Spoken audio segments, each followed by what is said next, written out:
Assalamualaikum dan selamat sejahtera.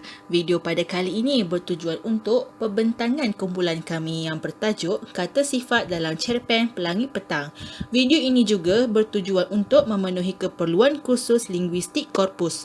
Pertama sekali, ayuh saya memperkenalkan ahli kumpulan saya yang terdiri daripada 3 orang. Yang pertama, saya sendiri Siti Arfah Nur Haridan. Yang kedua, Nur Intan Syazwin Husaini. Dan yang ketiga, Nuradatul Najwa binti Roslan. Seterusnya, pembentangan akan dimulakan oleh sahabat saya Nur Intan Syazwin. Saya Intan, saya akan mulakan pembentangan dengan pengenalan.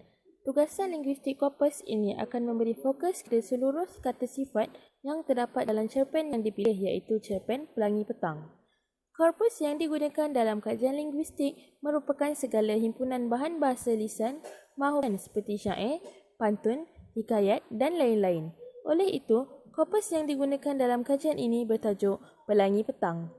Menurut Asma Haji Omar dalam bukunya Nahu Melayu Muktahir, kata adjektif ataupun kata sifat merupakan sub-golongan dari golongan kata karyaan.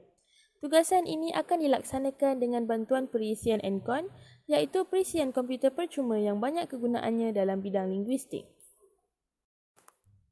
Seterusnya, objektif kajian. Objektif kajian kami ada dua. Yang pertama, mengenal pasti kata adjektif yang terdapat dalam cerpen Pelangi Petang mengikut kategori. Yang kedua, menghuraikan kata sifat yang terdapat dalam cerpen Pelangi Petang. Seterusnya, bahan kajian. Bahan kajian kami ialah cerpen. Cerpen yang dikaji merupakan cerpen yang dipilih daripada antologi cerpen.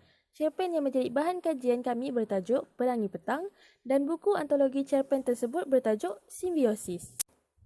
Saya beralih ke kaedah kajian. Kaedah kajian yang kami gunakan dalam kajian kami ialah kajian kepustakaan di mana korpus kami adalah sebuah cerpen yang bertajuk Pelangi Petang. Kami juga mencari rujukan seperti buku-buku untuk membantu kami membuat kajian dan kami juga cari rujukan daripada bahan-bahan dari internet. Terusnya, ayuh kita lihat pada bahagian dapatan kajian. Pada bahagian ini, kami telah menyenaraikan mengikut jenis-jenis kata sifat dan telah menganalisisnya. Menurut Asma Haji Omar, kata sifat mempunyai 15 kategori. Berdasarkan cerpen yang kami kaji, terdapat 9 kategori kata sifat yang telah digunakan. Jika kita lihat pada gambar rajah yang tertera, kata sifat jenis indera paling banyak digunakan dalam cerpen Pelangi Petang, lalu diikuti kata sifat jenis tabi'i. Kata sifat indera paling banyak digunakan dalam cerpen ini kerana banyak melibatkan panca indera watak-watak dalam cerpen ini untuk menggambarkan suasana dan tempat yang mereka kunjungi.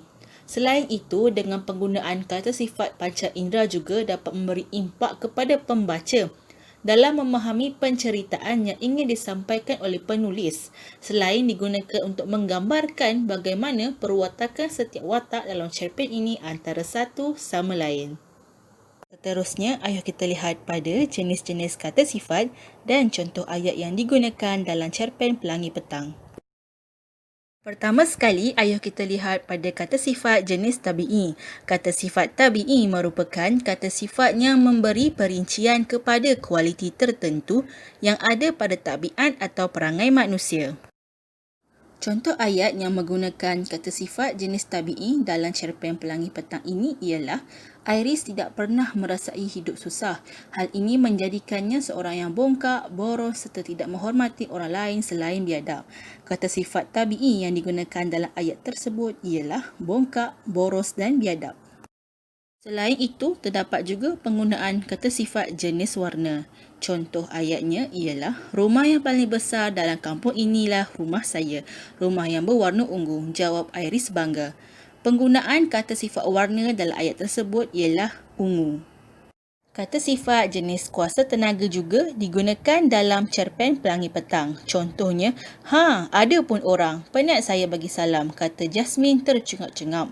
Kata sifat kuasa tenaga yang digunakan dalam contoh ayat tersebut ialah penat. Berdasarkan contoh tersebut, kata sifat penat digunakan untuk menjelaskan tenaga seseorang setelah melakukan sesuatu. Jika kita lihat pada contoh ayat tersebut, dapat kita tafsirkan bahawa watak Jasmine jelas kepenatan selepas memberi salam berulang kali. Seterusnya, perbentangan akan diteruskan oleh sahabat saya Nuradiatul Najwa. Terima kasih kepada saudari Arfa. Seterusnya adalah kata adjektif ukuran, iaitu merujuk ukuran benda yang bernyawa atau tidak. Berdasarkan contoh ayat, perkataan besar dalam ayat tersebut melambangkan rumah yang besar. Seterusnya, kata adjektif taraf, iaitu merujuk kepada taraf seseorang dalam masyarakat. Berdasarkan contoh ayat, kaya melambangkan kata adjektif taraf.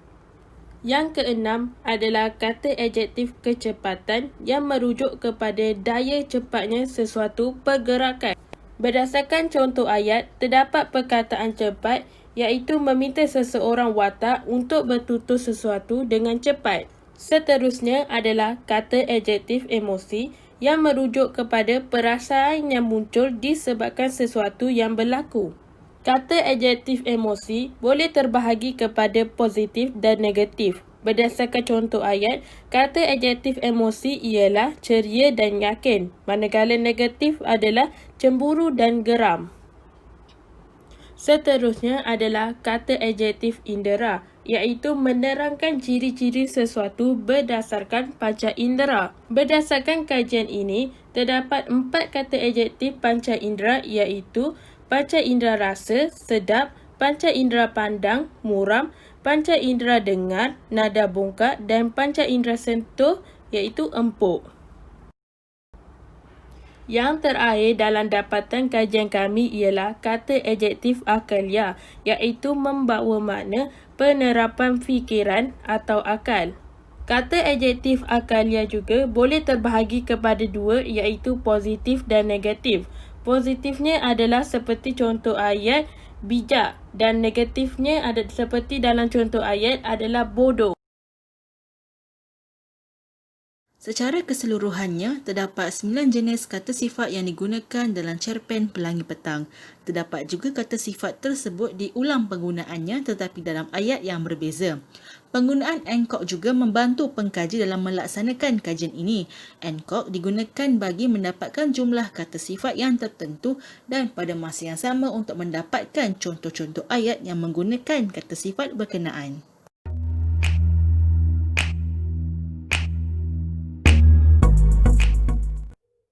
Sekian. Terima Terima kasih.